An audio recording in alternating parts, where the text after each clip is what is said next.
My name is Daryl, 35 years old and proud father of my 8-year-old son Tyler. 3 years after losing my wife to cancer, I was determined to make Tyler's first Little League game special. I invited our entire extended family, spent hundreds on customized jerseys, prepared homemade snacks, and even paid for the team banner featuring Tyler's name prominently. The excitement in my son's eyes that morning was everything to me. Little did I know that the empty chairs I'd set up would teach us both what family truly means. Before I continue this story, drop a like, subscribe to the channel, and let me know in the comments where you're watching from. I promise, what happened next changed our lives forever. I work in tech, a software developer position that thankfully allows me to work remotely. This flexibility became crucial after Jessica, my wife, passed away from aggressive breast cancer. The diagnosis came just 2 months after Tyler turned 5, and within a year, she was gone. Our world shattered, but somehow, Tyler and I found ways to rebuild it, piece by painful piece. Just the two of us in our 3-bedroom home that suddenly felt too big, too empty. Tyler is a resilient kid, smarter than I was at his age, with Jessica's warm brown eyes and her determined spirit.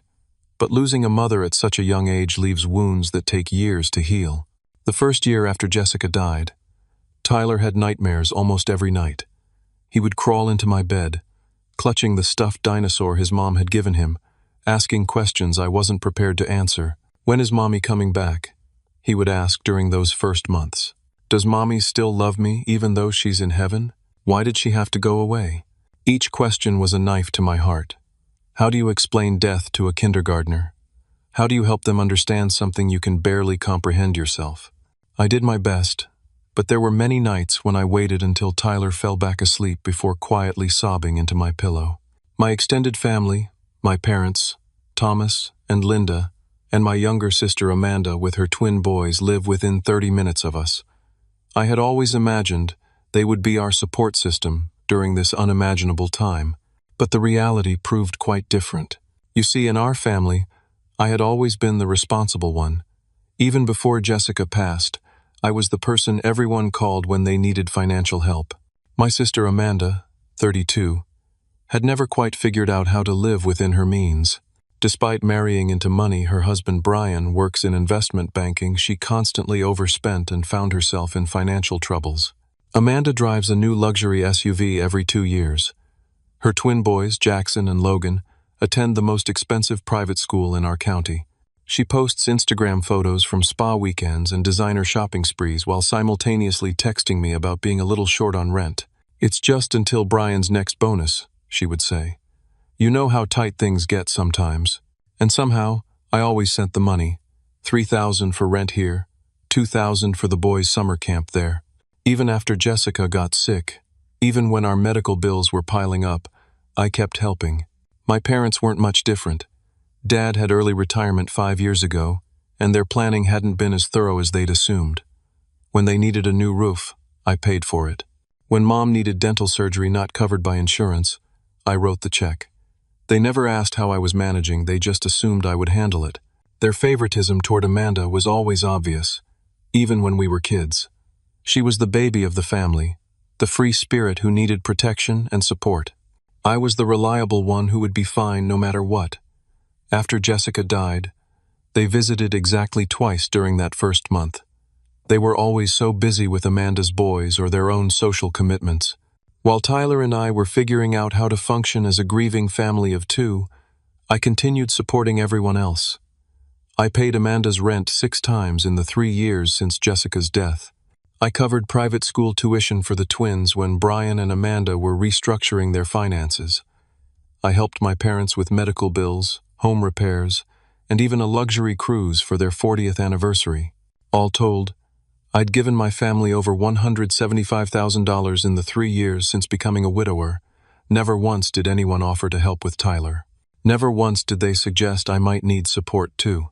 Baseball became Tyler's lifeline about a year after we lost Jessica. I noticed him watching games on TV, asking questions about the players, the rules.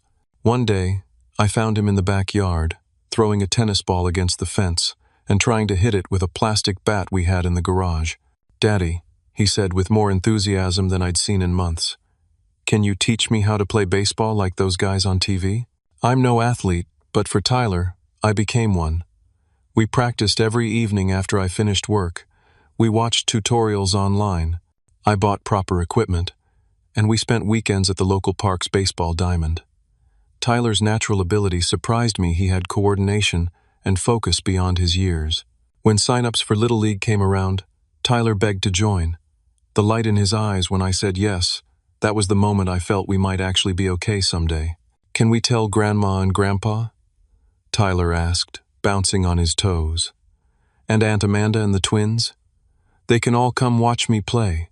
"Of course, buddy," I promised. "Everyone will be there for your first game. I'll make sure of it." Tyler talked about nothing else for weeks. Every night at dinner, he would speculate about which position he might play, whether his cousins would be impressed with his skills, if Grandma would bring those special cookies she made for the twins' school events. I called my parents and sister, giving them 6 weeks' notice about the game. "This is really important to Tyler," I emphasized. "It would mean the world to him if you all came." They all promised they would be there. My mother even suggested I should order special t-shirts for everyone. "Tyler would love if we all matched," she said. "You should do that, Daryl. It would be so cute for pictures." So I did. $560 for customized jerseys with Tyler's team name and number, plus another $300 for the team banner, ensuring Tyler's name was prominently displayed. All the while, I kept thinking how this would be a turning point for our family finally coming together for Tyler when he needed them most. Game day dawned bright and clear, a perfect Saturday in May. I woke up at 5:30, too excited and anxious to sleep any longer. The game wasn't until 10, but there was so much to prepare. I wanted everything to be perfect for Tyler's big moment. I found him already awake when I went to check on him, sitting on his bed in his pajamas, his baseball glove in his lap. "Today's the day, Dad," he said, his voice quivering with a mixture of excitement and nervousness. "Do you think I'll hit the ball? What if I miss?" I sat beside him, putting my arm around his small shoulders. "You've practiced so hard, buddy. But remember what we talked about. It's not about being perfect. It's about trying your best and having fun." "Will everyone really be there?" he asked for probably the 100th time that week.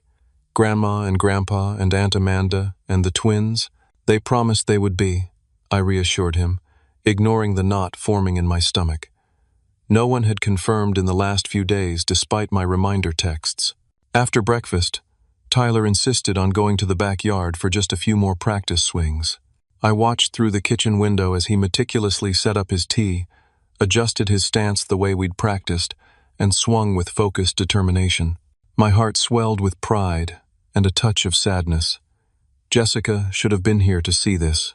While Tyler practiced, I packed the cooler with drinks and snacks, not just for us, but for everyone. I'd prepared Jessica's famous homemade pretzels, Tyler's favorite, and something my parents always raved about. I made special allergen-free treats for Logan, who had several food sensitivities. I packed my mother's preferred sparkling water and my father's favorite beer. Amanda's special diet requirements were accommodated with gluten-free, organic options. Next came the chairs. I loaded 7 folding chairs into the SUV, one for each family member plus a couple extra in case any of the twins' friends joined. I packed sunscreen, bug spray, umbrellas for shade, and a small portable fan for my mother, who always complained about the heat. The jerseys were my special surprise. I'd ordered them weeks ago, custom baseball jerseys with Tyler's team printed on the front and his number, 7, on the back. They had arrived yesterday, and I'd stayed up late wrapping each one individually with name tags. Grandma, Grandpa, Aunt Amanda, Uncle Brian, Jackson, Logan. I'd even gotten an extra small one for Amanda's new designer dog she was always posting about on social media. The banner had been another major expense. $300 for a vinyl banner that would hang on the field fence, Go Tyler #7, with a special design incorporating his team logo. The league coordinator had assured me it would be prominently displayed. As I loaded everything into the car, my phone buzzed. A text from my mother. "What time is the thing today again?" My stomach tightened. I'd sent a detailed email with all the information 2 days ago and a reminder text last night. Game starts at 10. We should get there by 9:30 for warm-ups. Tyler is so excited to see everyone. We'll have chairs set up for you all. 3 dots appeared, disappeared then. Okay, we'll try to make it. Try? They had promised they would be there. This wasn't optional, this was Tyler's first game, a milestone moment. Another text came in, this time from Amanda. Logan woke up with a bit of a sniffle. Hope we can still come.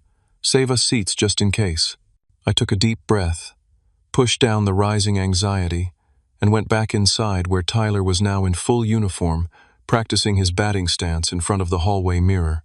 Ready to go, superstar? I asked, forcing enthusiasm into my voice.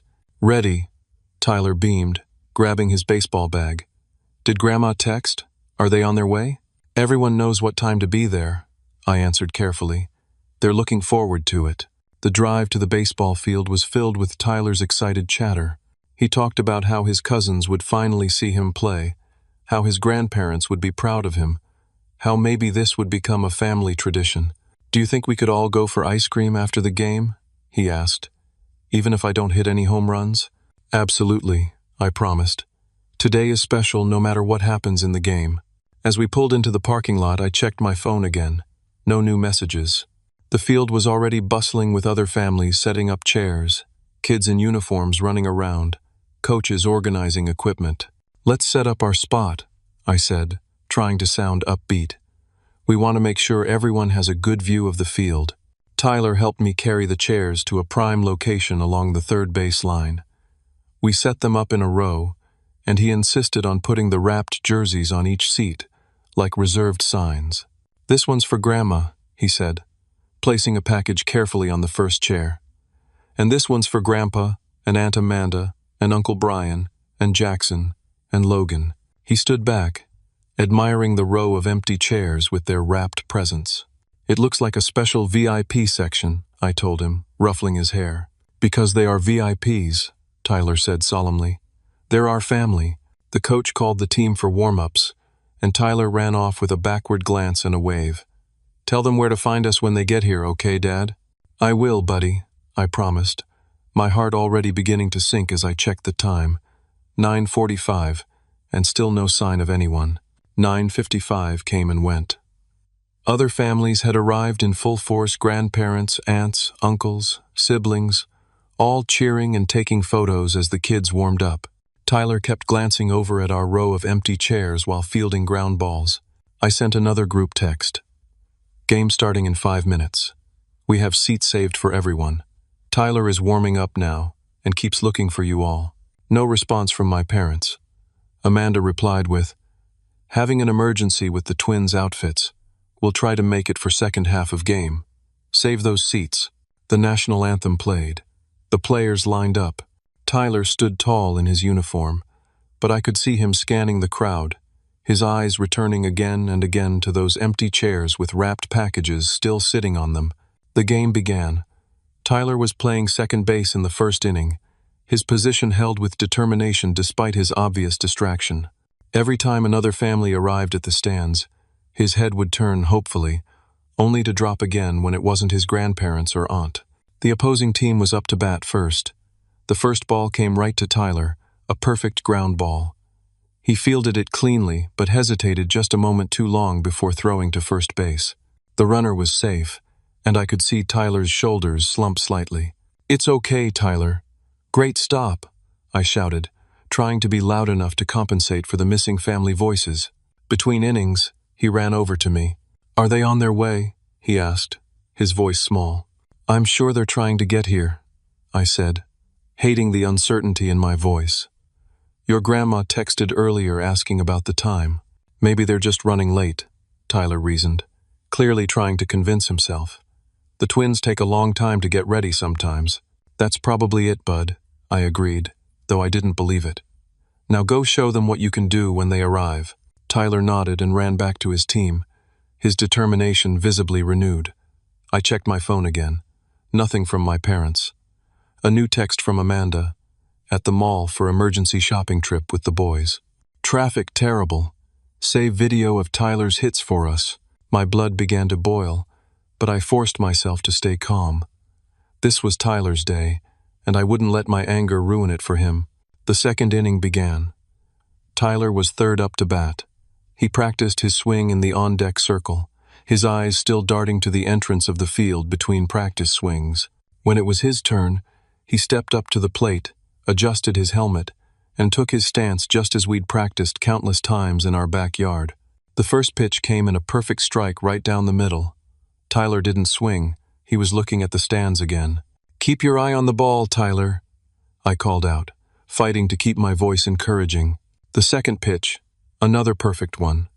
This time Tyler swung but late and missed. "You've got this, buddy," I shouted, acutely aware that mine was the only family voice cheering for him.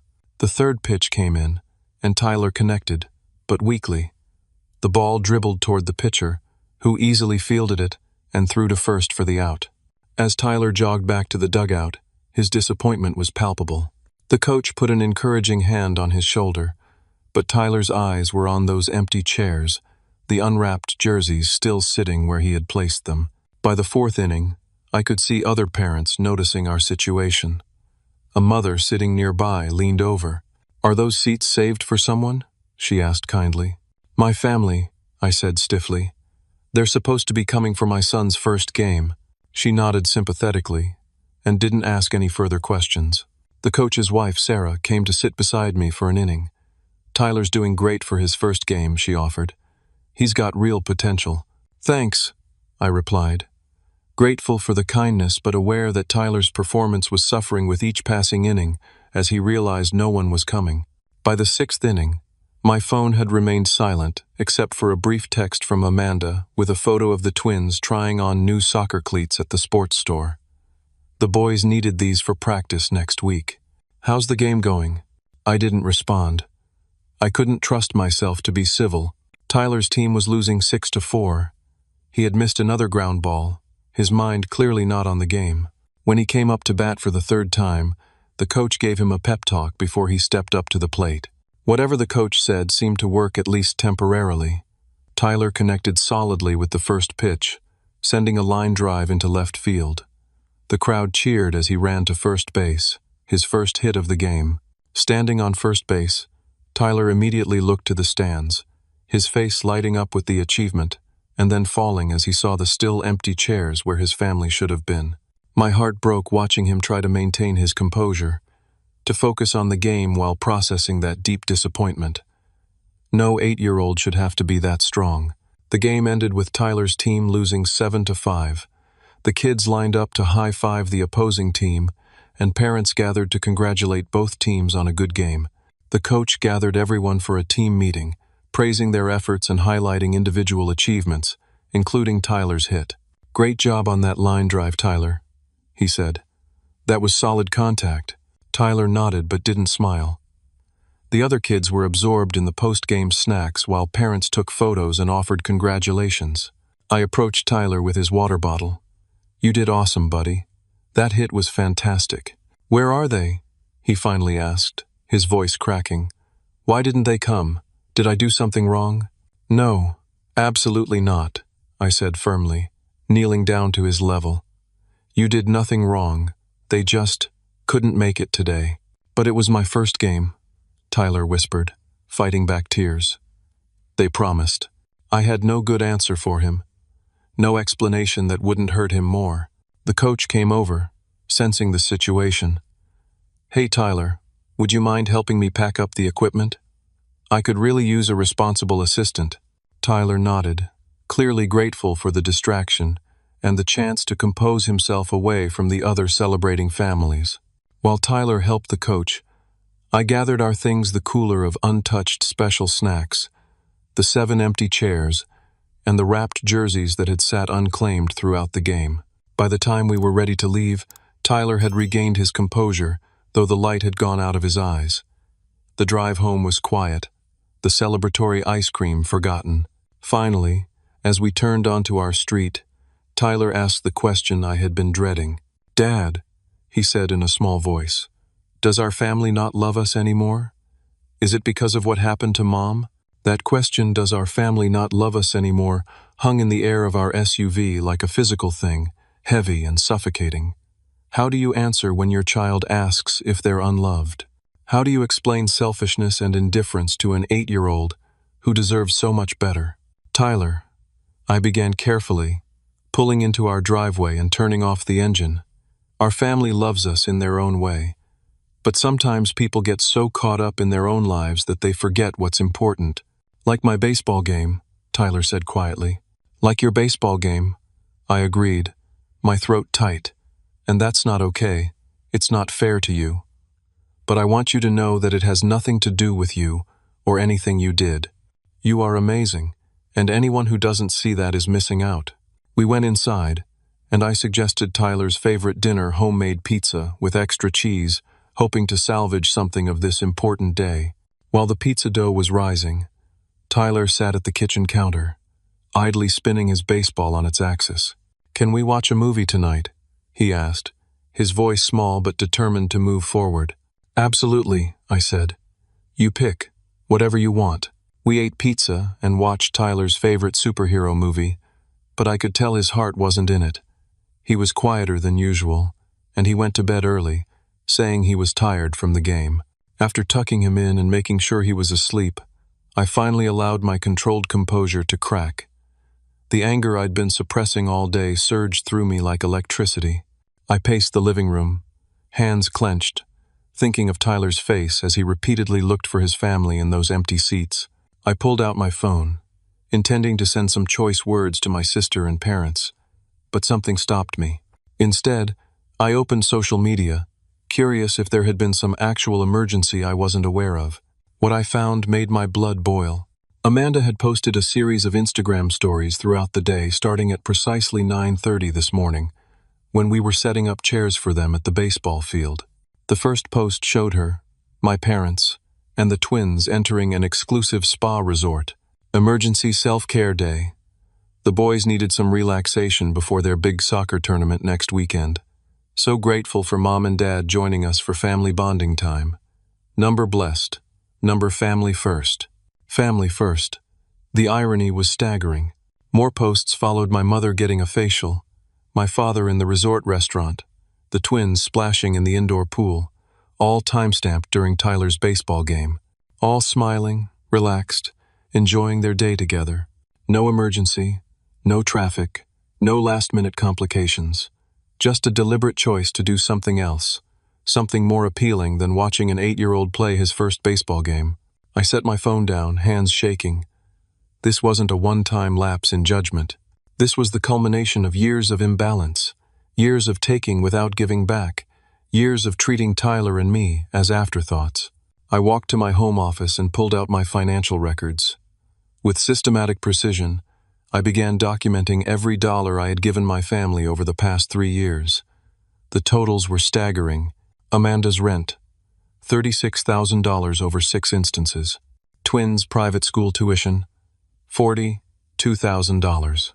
Parents' medical expenses not covered by insurance, $23,000. Home repairs for my parents, $17,000. Luxury anniversary cruise for my parents, $12,000. Amanda's car payments when she was between jobs, $14,500. Countless smaller loans that were never repaid, approximately $30,000. The total, $174,500 since Jessica died. While Tyler and I were grieving, while I was working extra projects to maintain our standard of living, while trying to be both mother and father to a heartbroken little boy. And today, they couldn't even show up for a 2-hour baseball game that meant everything to Tyler. I stayed up late, reviewing bank statements and setting up spreadsheets. I wasn't just angry, I was resolved. Something needed to change, not just for my financial well-being, but for Tyler's emotional health and mine. Before going to bed, I checked on Tyler one more time. He had kicked off his covers as usual, and his baseball glove was clutched tightly against his chest like a stuffed animal. His face, peaceful in sleep, showed none of the disappointment that had marked it throughout the day. "I'll fix this, buddy," I whispered, adjusting his blanket. "I promise."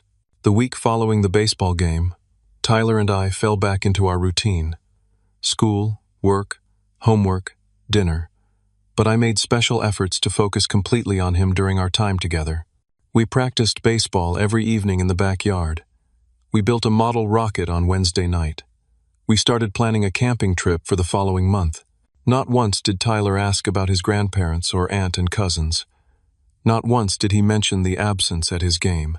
But I noticed he stopped asking if we could invite them for dinner or to watch movies with us, something he used to suggest regularly. My family, for their part, never acknowledged missing the game. No apology texts, no calls to speak with Tyler, nothing. Until Thursday evening, exactly 6 days after the baseball game. Tyler was finishing his homework at the kitchen table when my phone buzzed with a text from Amanda. I expected perhaps a belated apology, or at least an acknowledgement of what had happened. Instead, I got, "Don't forget Jackson and Logan's birthday party next Saturday. We're having it at Adventure Zone, they're so excited. Need your deposit of $2,000 by tomorrow to secure the booking. They're expecting 30 kids plus family. Don't be late, you know how the twins get when things don't go perfectly. Send the money to my account. Thanks. No please. No acknowledgement of missing Tyler's game. Not even a how are you. Just an assumption. A demand that I would pay for her children's extravagant party without question." I stared at the message for a full minute, letting the audacity sink in. $2,000 for a deposit, which meant the total cost would be far higher. After they had all skipped Tyler's milestone event without a second thought. "Dad, are you okay?" Tyler asked, looking up from his math worksheet. "You look really mad." I forced a smile. "I'm fine, buddy. Just a work thing." I didn't want to burden him with adult problems. But as I helped Tyler finish his homework, made dinner, and went through our evening routine, my mind kept returning to that text message and what it represented. The unbalanced relationships, the one-way giving, the disregard for Tyler's feelings. After Tyler was in bed, I sat at my kitchen table with a cup of coffee and had an honest conversation with myself about what healthy boundaries should look like. What was I teaching Tyler by continuing to fund my family members while they showed so little regard for him? What message was he receiving about his worth, about how people should treat each other, about what family means? I thought about the look on his face when he realized no one was coming to his game. I remembered how he had asked if our family didn't love us anymore. The decision, when it came, felt less like a choice and more like an inevitability, the only path forward that honored both Tyler and myself. The next morning, I took a personal day from work and visited 3 different banks. I closed the joint account I had set up to help my parents with expenses.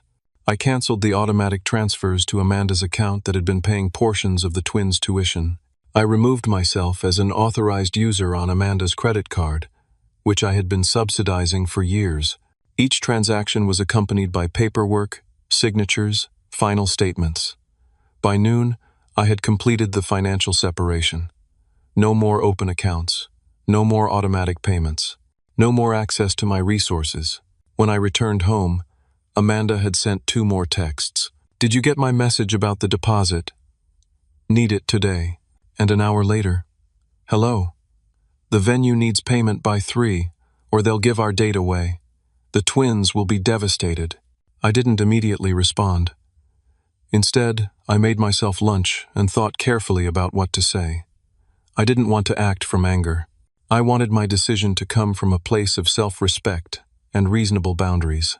Finally, at 2:30, I took a screenshot of all the closed account confirmations and sent it to Amanda with a simple message. "I won't be paying for the party. All accounts I've been funding are now closed. I wish the twins a happy birthday." The response was immediate and explosive. My phone began buzzing with incoming texts, each more outraged than the last. "What? You can't do this to us. The party is next week. What am I supposed to tell the twins? This is so selfish of you. You're punishing children for adult issues. Mom and Dad are furious. Call them right now." I muted the notifications and set my phone aside. For the first time in years, I felt a sense of peace about my relationship with my family. The boundaries had been long overdue. When Tyler got home from school, we had an honest, age-appropriate conversation about relationships and respect. not about the specific financial details, but about the importance of reciprocity in healthy relationships. Sometimes, I explained, we have to take a step back from people who aren't treating us with respect, even if they're family. It doesn't mean we don't love them. It means we're teaching them how to treat us better. Tyler listened thoughtfully, then asked, "Is this about Grandma and Grandpa and Aunt Amanda not coming to my game?" "Partly," I admitted. "That was one example of not showing respect for what's important to us." Tyler nodded, processing this. "So what happens now?" "Now we focus on the people who do show up for us," I said. "Like your coach and your teammates and the parents who cheered for you, even though they weren't related to you. And you, Dad," Tyler added. "You always show up."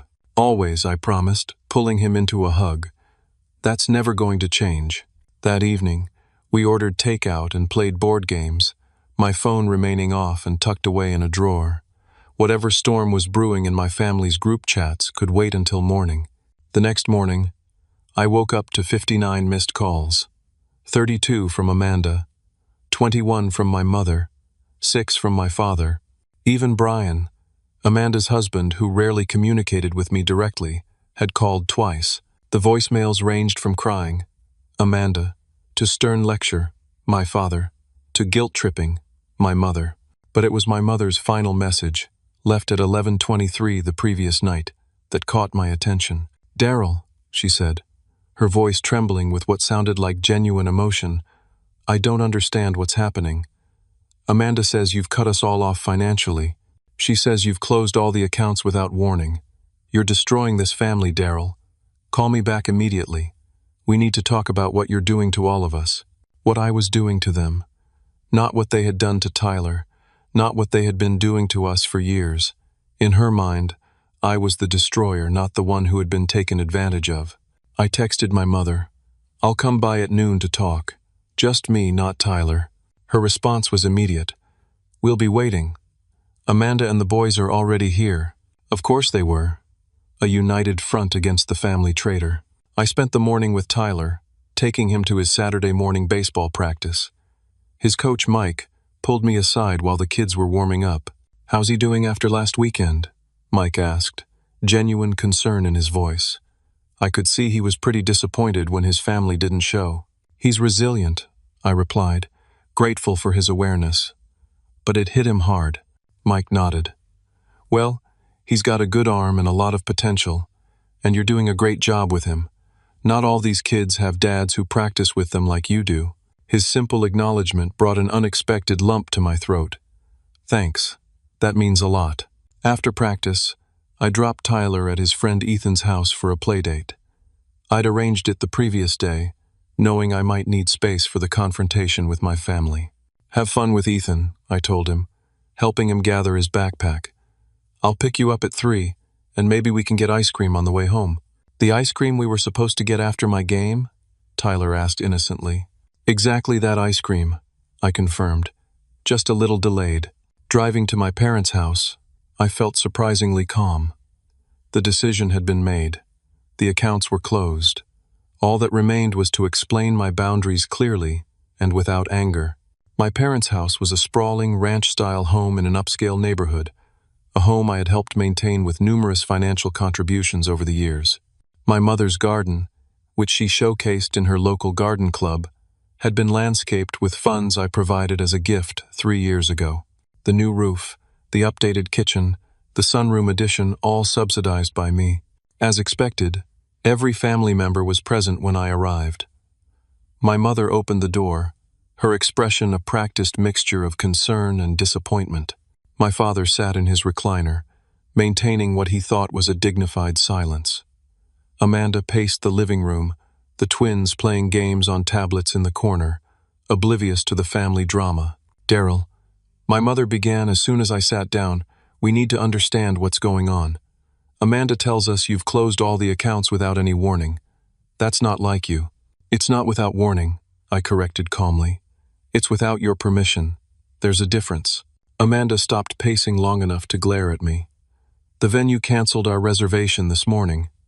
The twins' birthday is ruined, and it's your fault." "I'm sorry the twins will be disappointed," I said sincerely. because I was. The boys were innocent in this situation, but I'm no longer in a position to fund family events. What does that mean? No longer in a position? My father finally spoke. Did you lose your job? Are you in some kind of trouble? No trouble, I assured him. I've simply decided to redirect my resources toward Tyler's future and our needs. This is about the baseball game, isn't it? Amanda scoffed. You're punishing all of us because we missed one silly little game? And there it was, the dismissal that crystallized everything. That silly little game was a milestone moment for an 8-year-old boy who lost his mother 3 years ago, I said, my voice steady but firm. A boy who has watched me support this family financially and emotionally, while receiving virtually nothing in return. A boy who spent a week excited about his family coming to watch him play, only to sit through an entire game with empty chairs where you all should have been. We had a prior commitment, my mother interjected defensively. A spa day, I corrected. I saw Amanda's Instagram posts. All of you, together, doing something fun while Tyler kept looking for you in the stands. My mother at least had the grace to look embarrassed. Amanda did not. We can't organize our lives around Tyler's activities, she said dismissively. The boys have their own schedules too, you know. I'm well aware, I replied. I've paid for most of their activities for the past 3 years. That silenced the room momentarily. My father cleared his throat. Look, Daryl, if you're feeling unappreciated, we can discuss that. But cutting off financial support for your family without warning is extreme. Is it? I asked, pulling out the folder I'd brought with me.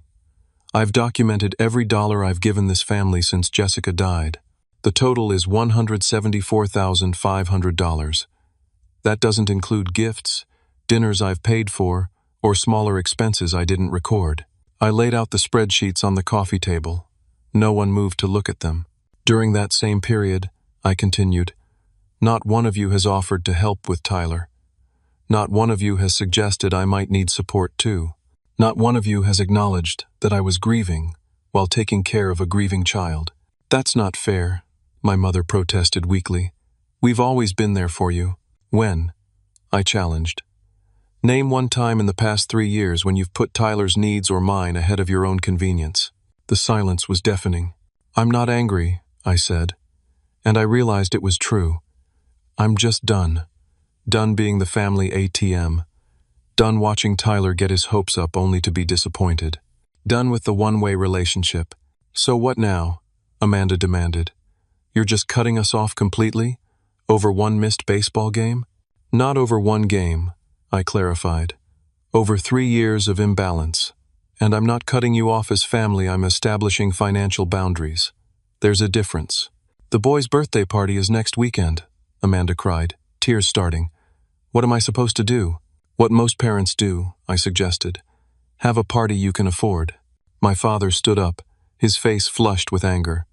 You're punishing the entire family because you feel underappreciated. That's childish, Daryl. I remained seated, calm in the face of his anger. I'm not punishing anyone. I'm simply redirecting my resources toward my son's future and our needs. If that feels like punishment to you, maybe that's worth reflecting on. My mother tried a different approach. Daryl, dear, we're family. Families help each other. Your sister needs your support right now. Tyler needed your support last weekend, I countered. Where was the family obligation then? No one had an answer for that. I stood up, gathering the untouched financial documents. I love you all. That hasn't changed. But our relationship needs to change. Tyler deserves better than to be an afterthought in his own family. And honestly, so do I. So that's it? Amanda asked, tears streaming down her face. You're just walking away? No, I clarified. I'm walking forward, with healthier boundaries. You're all welcome to be part of our lives, but on more equal terms. As I headed for the door, my mother called after me. What about the twins' birthday? Are you at least coming to that? I turned back. I'll bring Tyler if he wants to come, and I'll bring appropriate gifts from us. But I won't be funding it. This isn't over, Daryl, my father warned. You're right, I agreed. It's just beginning. But how it develops from here is up to all of us. I walked out to my car, feeling lighter than I had in years. The confrontation had been necessary, and while painful, it had been calm and clear. I hadn't acted from anger. I had simply stated my boundaries and stuck to them. As promised, I picked up Tyler from his friend's house and took him for ice cream. As he happily devoured a double scoop of chocolate chip, he asked, "Did you have a good day, Dad?" "I did," I said, realizing it was true despite the difficult conversation. "I made some important decisions that will be good for us." "Like what?" he asked. Ice cream smudged on his chin. "Like focusing more on what makes us happy," I told him, handing him a napkin, "and spending time with people who really care about us." Tyler nodded sagely, as if this made perfect sense to him. "Like ice cream with you. That makes me happy." "Me too, buddy," I agreed. "Me too." The weeks following my confrontation with my family were challenging but clarifying. Amanda continued sending angry texts for several days, alternating between guilt trips, accusations, and thinly veiled threats about ruining family relationships forever. My parents called less frequently, but left voicemails expressing their disappointment in my selfish decision. Tyler, perceptive as always, noticed the change in routine. No more Sunday dinners at Grandma and Grandpa's house. No more cousins coming over for movie nights. "Are Grandma and Grandpa mad at us?" he asked one evening, as we played catch in the backyard. I chose my words carefully. "They're upset about some changes I've made. But it's not about you, Tyler. It's about grown-up stuff." "Is it because they didn't come to my baseball game?" "Kids have a way of cutting straight to the heart of matters." "That's part of it," I admitted. "I felt that wasn't fair to you, and it made me realize some things about our family that needed to change." Tyler was quiet for a moment, tossing the ball from one hand to the other. "I miss them sometimes," he said finally. "But I was really sad when they didn't come to my game after they promised." "I understand," I told him. "It's okay to miss them and still feel hurt by what happened. Feelings can be complicated like that." Tyler nodded thoughtfully. "Can we invite them to my next game? Maybe they'll come this time." His willingness to give them another chance touched me deeply. "If you want to invite them, we can. But I want you to be prepared that they might not come again, and that's not because of anything wrong with you." "I know," he said with a maturity beyond his years. "It's because grown-ups sometimes don't keep their promises even when they should." "Unfortunately, that's true sometimes," I agreed, marveling at his insight. We continued our practice in comfortable silence, the rhythm of catch providing a soothing backdrop to our conversation about difficult truths. As the Little League season progressed, Tyler's skills improved remarkably. Coach Mike took a special interest in him, offering extra practice sessions and genuine encouragement. Other parents on the team began inviting us to pre-game breakfasts and post-game celebrations. A community was forming around us, one based on showing up and supporting each other consistently. Sarah, the coach's wife, introduced me to other single parents on the team, creating a small support network where we could share resources and occasionally watch each other's kids. For the first time since Jessica died, I felt like we were part of something bigger than just our little family of two. Tyler's second-grade teacher, Mrs. Rodriguez, noticed the positive change in his demeanor at school. "Tyler seems more confident these past few weeks," she told me during a parent-teacher conference. "He's participating more in class discussions and he's made some new friends. He's found something he loves in baseball," I explained. "And some people who believe in him. That makes all the difference," she agreed. "Children thrive when they have consistent support and clear boundaries." Clear boundaries. The words resonated with me, affirming the difficult decisions I'd made. My family's reactions evolved over time. The angry texts from Amanda gradually subsided, replaced by occasional photos of the twins with captions like, "Their uncle might like to see this." My parents called less frequently but with more respectful tones when they did. The twins' birthday party happened on a much smaller scale than originally planned, a backyard barbecue rather than the extravagant venue event. I took Tyler, and we brought thoughtful but modestly priced gifts. The atmosphere was tense at times, but civil. The boys were delighted with our presence, and the Lego sets we'd chosen specifically based on their interests. As the second half of the baseball season approached, Tyler's team was doing well enough to potentially make the playoffs. His improvement was noticeable both in skills and in confidence. The night before his next game, he asked me a question that caught me by surprise. "Dad, is it okay if we don't invite Grandma and Grandpa to tomorrow's game? I kind of just want it to be you and maybe Coach Mike's family and my friends from the team." I studied his face, looking for signs of hurt or resentment, but found only calm certainty. "Of course that's okay," I assured him. "It's your game. You get to decide who you want there." "I don't want to worry about empty chairs," he explained simply. "I want to focus on baseball." The wisdom in his words struck me deeply. Out of the painful experience had come clarity for both of us. The morning of the game, as we were loading the car with our usual gear, a familiar car pulled into our driveway.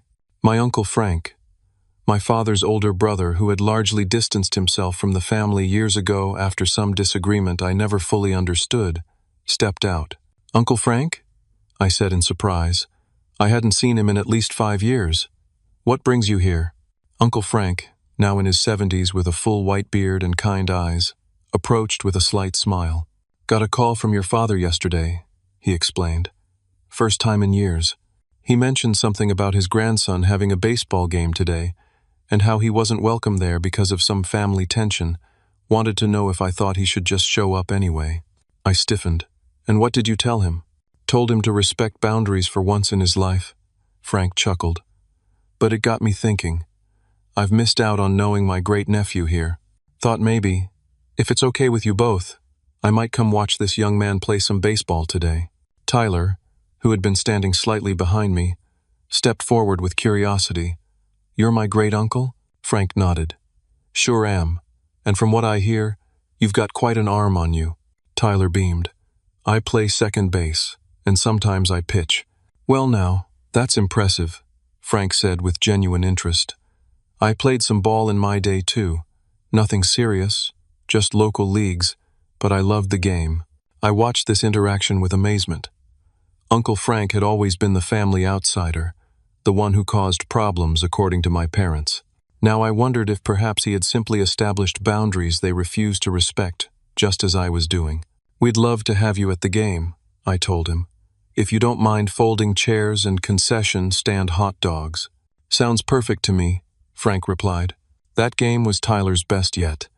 He played with focused determination, making 2 crucial plays at second base and getting a solid hit that drove in 2 runs. Our cheering section, Uncle Frank, Coach Mike and his family, and several team parents who had become friends erupted in applause. When the team won 8-6, securing their spot in the playoffs, Tyler ran straight to where we were sitting, his face flushed with excitement. "Did you see that, Dad? Did you see my hit?" "I sure did, buddy," I exclaimed, high-fiving him. "That was amazing." Uncle Frank offered his congratulations too, speaking to Tyler with the kind of genuine interest and respect that children so rarely receive from adults. After the game, he joined us and several other families for pizza, fitting into our new community as if he'd always been part of it. As we were saying goodbye in the parking lot, Frank pulled me aside. "Your father wasn't always like this, you know," he said quietly. "Something changed when he married your mother and had your sister. Suddenly appearance became everything, status. What other people thought. Is that why you two fell out?" I asked. Frank nodded. "I refused to play the game. Refused to pretend everything was perfect when it wasn't. Your grandmother was dying, and your father was more concerned about what to tell the neighbors than about spending time with her. The parallel to my own situation wasn't lost on me. I'm proud of you, Daryl," Frank continued. "Standing up for your boy like this, setting boundaries. It's not easy in this family." "No," I agreed. "It isn't." "Well," he said, clapping me on the shoulder, "you've got family right here who shows up. Me, for one, if you'll have me. And all these good people." He gestured toward the team families, still chatting in the restaurant. "We'd like that," I told him sincerely. Over the following weeks, Uncle Frank became a regular presence at Tyler's games and often joined us for dinner afterward. He shared stories about my father's childhood, helping me understand the family dynamics from a different perspective. Tyler adored him, soaking up baseball tips and the kind of grandfatherly attention he'd been missing. The Little League playoffs arrived, and Tyler's team made it to the championship game. The night before, I received an unexpected email from my sister. "Daryl, I've been doing a lot of thinking about what happened. I wasn't fair to you or to Tyler. The twins keep asking about their cousin, and I've had to explain why we don't see you as much anymore. It's made me look at things differently. I understand if you don't want us at tomorrow's game, but we'd like to be there, no expectations, just to support Tyler. Let me know. Amanda." I showed the email to Tyler and asked what he thought. "Do you want them to come?" I asked, making it clear the decision was his. He thought about it seriously. "I think it's okay if they come, but I'm not going to worry about whether they show up or not. I'm just going to play baseball." "That sounds like a really healthy approach," I told him, proud of his maturity. I replied to Amanda's email. "Game is at 10. Tyler says you're welcome to come. No hard feelings either way." The championship game dawned bright and clear. Tyler was nervous but excited, practicing his swing in the living room before breakfast. "Ready for the big day, champ?" I asked. "Ready," he confirmed with determination. "Coach Mike says just play like it's any other game." "That's good advice," I agreed. We arrived at the field early. Uncle Frank was already there, helping the coaches set up equipment. Our regular cheering section of team families was forming, saving spots for each other and sharing coffee from thermoses.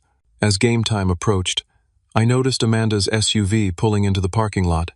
She emerged with the twins, followed by my parents. They approached hesitantly, clearly unsure of their welcome.